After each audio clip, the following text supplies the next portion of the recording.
The government continues to face scrutiny from the Controller of Budget over rising concerns about wasteful spending and inefficiencies in budget implementation. In the first quarterly report for the financial year 2024-25, COB highlights mismanagement of resources, including significant expenditure on recurrent costs at the expense of development projects critical to achieving economic transformation. Dennis Otieno reports. During the review period from July to September 2024, ministerial development expenditure had an alarmingly low absorption rate of 17%, with only 106.39 billion shillings utilized out of the allocated 641 billion shillings.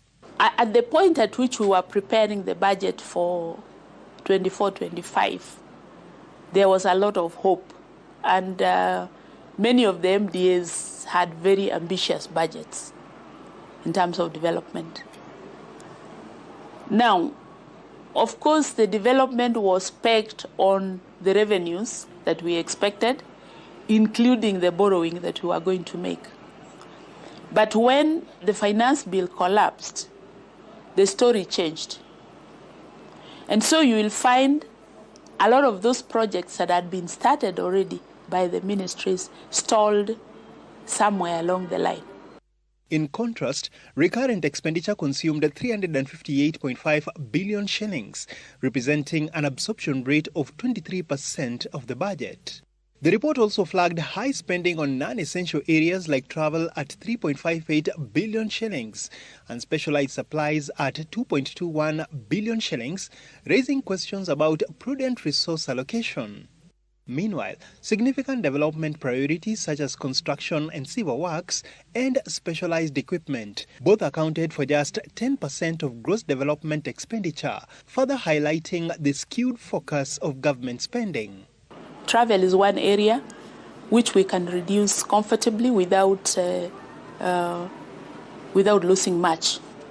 The travel is both international and local.